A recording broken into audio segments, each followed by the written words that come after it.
Hello दोस्तों, स्वागत है आपका मेरे YouTube channel RP science point classes में। और दोस्तों, आज हम एक ऐसे चैप्टर के साथ आए हैं जो बहुत ही इंटरेस्टिंग और इम्पोर्टेंट टॉपिक है। और यह जो हमारा टॉपिक है क्लास 11th के लिए, नीट के लिए, बीएससी के लिए और बी फार्मा के लिए, या ऐसे मान लीजिए कि जितने भी वनडे एग्ज़ाम होते हैं, ऐसा कोई भी वनडे एग्जाम ना हो जिसमें इस टॉपिक से क्वेश्चन ना पूछें। ठीक है, तो हम इस टॉपिक को स्टार्ट करते हैं और समय न लेते हुए आइए स्टार्ट करते हैं। तो चैप्टर का नाम हमारा है, जो हमारा टॉपिक है इसका नाम है सेल। सेल यानी the unit of life. Chapter का नाम है cell, the unit of life. दोस्तों, सेल के बारे में जब हम सीखेंगे तो सबसे पहले जानेंगे कि सेल की स्टडी को कहते क्या हैं। सेल यानी कोशिका। तो इस चैप्टर में जो भी स्टार्ट करेंगे हम, जो भी सीखेंगे हम सब कोशिका के बारे में सीखेंगे, राइट। जो सेल की स्टडी होती है, चलिए यहाँ पर मैं लिख देता हूँ किसके बारे में पढ़ना है हमें। तो कोशिका के बारे में पढ़ना है। किसके बारे में पढ़ना है? तो कोशिका के बारे में हमें पढ़ना है। ठीक है, यानी जो सेल होता है इसकी स्टडी को, इसके अध्ययन को, इसके स्टडी को हम साइटोलॉजी कहते हैं। सेल की स्टडी को हम लोग साइटोलॉजी कहते हैं।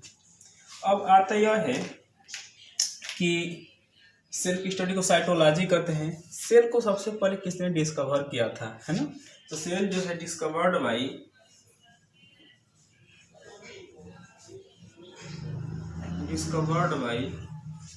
रॉबर्ट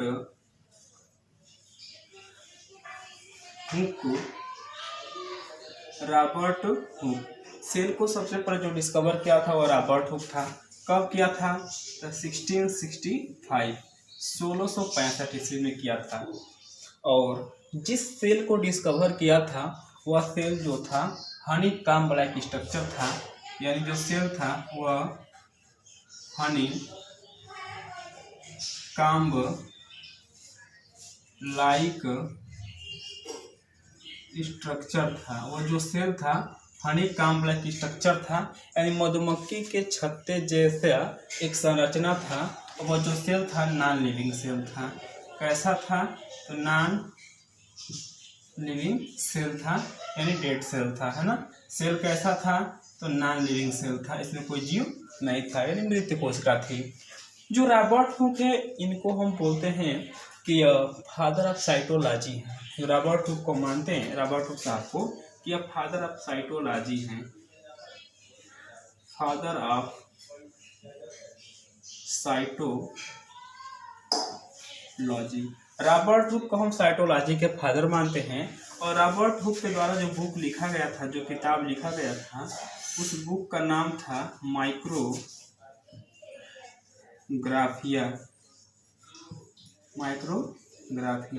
रॉबर्ट हुक ने जिस बुक को लिखा था उस बुक का नाम था माइक्रोग्राफिया। दोस्तों, कई बार पूछा गया है कि माइक्रोग्राफिया के लेखक कौन है, यानी रॉबर्ट हुक है। या ऐसे पूछा गया कि रॉबर्ट हुक ने कौन सी पुस्तक लिखी, उस पुस्तक का नाम है माइक्रोग्राफिया।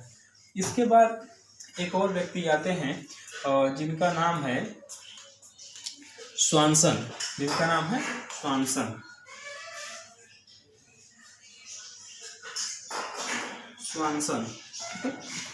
स्वानसन।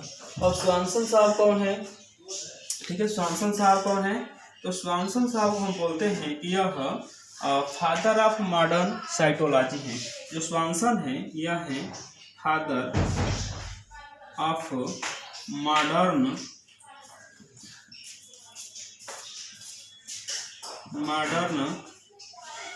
साइटोलॉजी। जो स्वानसन है मॉडर्न साइटोलॉजी के फादर है, यानी फादर ऑफ मॉडर्न साइटोलॉजी कौन है? स्वानसन है। स्वानसन साहब ने भी एक बुक लिखा था और उस बुक का नाम था द सेल। स्वानसन साहब का जो बुक था उस बुक का नाम था, स्वानसन साहब की जो बुक थी, जो किताब थी, उसका नाम था द सेल। ठीक है, फिर एक व्यक्ति आते हैं, उनका नाम है A.K. शर्मा। ठीक है, तीसरा जो व्यक्ति आते हैं उनका नाम है A.K. शर्मा। A.K. शर्मा। और जो A.K. शर्मा है यह इंडियन साइटोलॉजिस्ट थे। जो A.K. शर्मा थे यह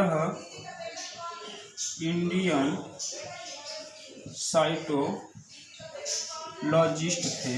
जो A.K. शर्मा है यह इंडियन साइटोलॉजिस्ट थे। तो दोस्तों हमने यहाँ पर क्या क्या देखा? दोस्तों हमने देखा कि जो सेल होता है, सेल को कोशिका कहते हैं, इसकी स्टडी को साइटोलॉजी कहते हैं। सेल को जो सबसे पहले व्यक्ति डिस्कवर किया था उसका नाम था रॉबर्ट हुक, 1665 में डिस्कवर किया था। इसके बाद से देखते हैं कि रॉबर्ट हुक हम फादर ऑफ साइटोलॉजी बोलते हैं। रॉबर्ट हुक के बुक का नाम माइक्रोग्राफिया था। और रॉबर्ट हुक ने जो सेल की खोज किया था वो हनीकॉम्ब लाइक स्ट्रक्चर थी, यानी मधुमक्खी की छत्ते जैसे संरचना थी, वो नॉन लिविंग सेल था। इसके बाद आता है स्वानसन। स्वानसन को हम बोलते हैं फादर ऑफ मॉडर्न साइटोलॉजी, यानी आधुनिक कोशिका विज्ञान का जनक बोलते हैं स्वानसन को। और स्वानसन साहब ने जो बुक लिखा था उनके बुक का नाम था द सेल। इसके बाद आते हैं A.K. शर्मा। A.K. शर्मा को हम लोग इंडियन साइटोलॉजिस्ट कहते हैं, यानी ऐसे व्यक्ति थे जो साइटोलॉजी के बारे में जानते थे, और वो A.K. शर्मा थे, वो इंडियन साइटोलॉजिस्ट थे। दोस्तों इसके बाद से हम देखते हैं एक और व्यक्ति आते हैं, उनका नाम है एंटन वान ल्यूवेनहॉक। ठीक है, इनके बाद और एक और व्यक्ति आते हैं, उनका नाम है एंटोनी वान ल्यूवेनहॉक। इसके बाद एक और व्यक्ति आते हैं, उनका नाम था एंटन वान ल्यूवेनहॉक।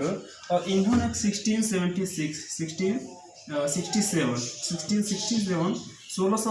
ईस्वी में सेल की डिस्कवरी की थी, यानी सेल को देखा था। ठीक है, अब आप ये कहो कि सेल की डिस्कवरी किसने किया था? एंटन वान ल्यूवेनहॉक ने किया था कि रॉबर्ट हुक थे? दोस्तों मैं बता दूं कि जो रॉबर्ट हुक थे इन्होंने डेड सेल को देखा था, नॉन लिविंग सेल को देखा था। लेकिन जो एंटन वान ल्यूवेनहॉक थे इन्होंने लिविंग सेल को देखा था, यानी एंटन वान ल्यूवेनहॉक सा फ्री लिविंग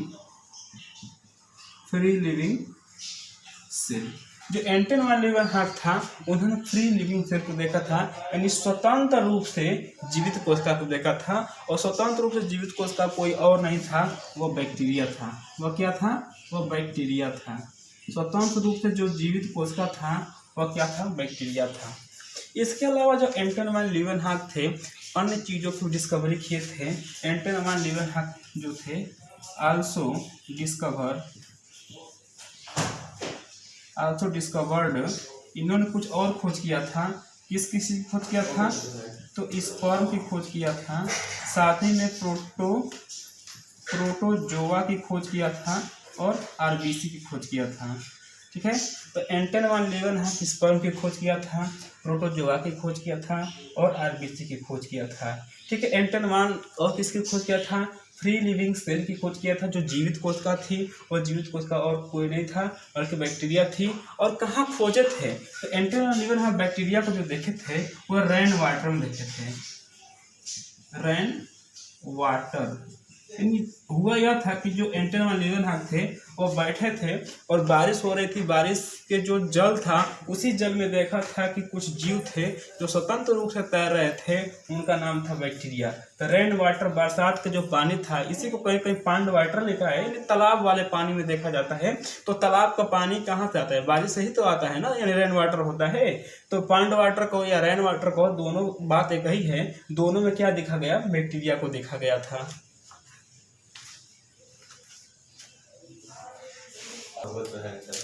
तो अब हम देखेंगे कि सेल की डिस्कवरी के बारे में हमने देख लिया। अब हम देखेंगे कि सेल क्या होता है। सेल यानी कोशिका होता क्या है।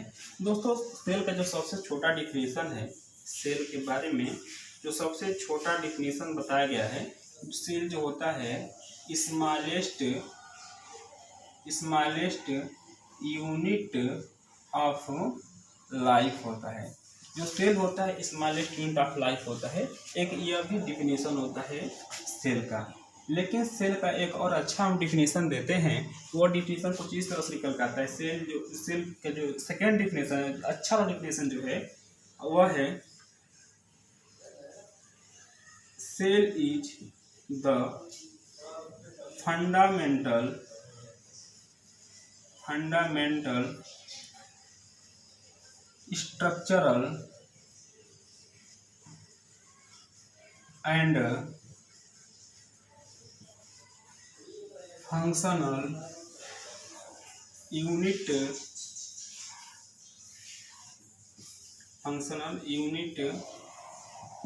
Of life. जो सेल होता है, cell is the fundamental structural and functional unit of the life. ठीक है, जो सेल होता है वह फंडामेंटल यानी मूलभूत, स्ट्रक्चरल एंड फंक्शनल संरचनात्मक एवं क्रियात्मक यूनिट ऑफ लाइफ यानी जीवन की इकाई होती है। हम कह सकते हैं जो कोशिका होती है, कोशिका जो होती है मूलभूत, संरचनात्मक एवं क्रियात्मक जीवन की इकाई होती है। सेल क्या होती है? The fundamental structural and functional unit of the life. इसके बाद हम देखते हैं कि सेल थ्योरी। सेल थ्योरी क्या होता है? देखिए, सेल थ्योरी के बारे में हम देखेंगे। खराब हो गया, कोई बात नहीं। सेल थ्योरी के बारे में हम देखते हैं। कोशिका सिद्धांत, ठीक है, कोशिका सिद्धांत के बारे में देखते हैं। कोशिका सिद्धांत के सबसे पहले दो लोगों ने दिया था, एक मैथियस स्लाइडेन थे, दूसरा थियोडोर स्वान थे। तो पहला व्यक्ति का नाम था मैथियस स्लाइडेन। मैथियस स्लाइडेन, जो मैथियस स्लाइडेन थे, यह जर्मन बोटनिस्ट थे। ठीक है, जो मैथियस स्लाइडेन थे वह जर्मन बोटनिस्ट थे और इन्होंने 1838 ईस्वी में सेल थ्योरी दिया था। जबकि जो थियोडोर स्वान थे,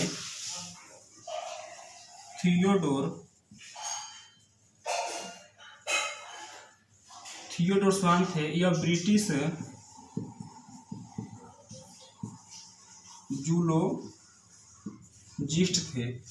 जूलॉजिस्ट थे और इन्होंने 1839 में सेल थ्योरी दिया था। जो मैथियस स्लाइडेन थे, यह बोले थे कि जितने भी प्लांट होते हैं, ठीक है, बोले था कि all plants are composed of different kind of cell. इन्होंने बोला था कि all plants are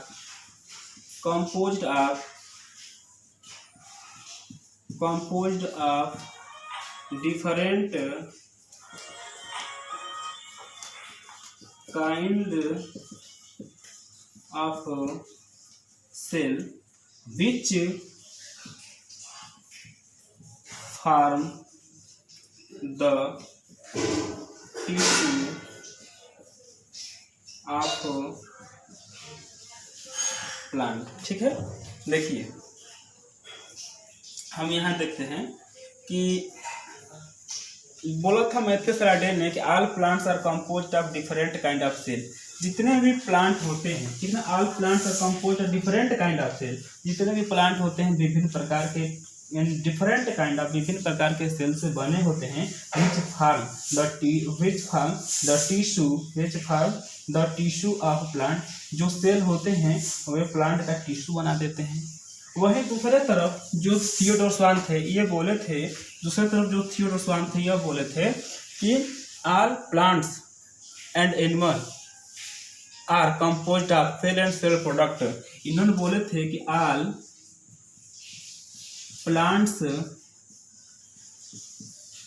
and animals are composed of cell and cell product. ठीक है, यहाँ बात आती है कि जो थियोडोर स्वान थे, इन्होंने बोला था कि all plants and animals are composed of cell and cell product. इसका मतलब जितने भी प्लांट और एनिमल होते हैं वह कोशिका और कोशिका के उत्पाद से बने होते हैं, यानी सेल से तो बने होते हैं और सेल प्रोडक्ट से भी बने होते हैं, कोशिका और कोशिका के उत्पाद से बने होते हैं। लेकिन इन्होंने यह नहीं बता पाया कि जो आने वाली अगली कोशिका होती है वो कैसे बनी होती है। तो इन दोनों के थ्योरी को फेल करते हुए, हालांकि इनकी थ्योरी फेल नहीं है, इनकी भी थ्योरी सही है, लेकिन इन दोनों ने यह नहीं बता पाया कि आने वाला अगला कोशिका कैसे बना होता है, आने वाला अगला सेल कैसे बना होता है। तो एक और साइंटिस्ट थे जिनका नाम था, कहाँ गया, जिनका नाम था रुडॉल्फ विर्चू, जिनको पहले मिटा दें। तो दोस्तों जो अगले व्यक्ति थे उनका नाम था रुडॉल्फ विर्चू, और रुडॉल्फ विर्चू ने 1855 में सेल थ्योरी को दिया था। हालांकि मैथियस लाइडेन और थियोडोर स्वान दोनों इस बात को नहीं बता पाए थे कि जो नेक्स्ट कोशिका है, जो नेक्स्ट सेल है, कैसे बनता है। तो एक व्यक्ति है रुडॉल्फ विर्चू 1855 में, और इन्होंने बताया, एक शब्द दिया उमनिस सेलुला ई सेल्ला, और उमनिस सेल्ला ई सेल्ला का मतलब होता है कि all cells arise from pre-existing cell.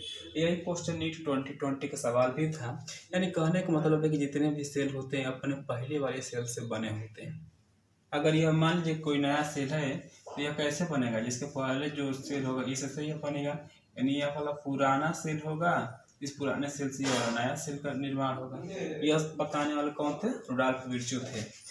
और यहाँ से दो सेल थ्योरी निकल के सामने आती है। पहली सेल थ्योरी थी कि all plants and animals are composed of cell and cell product.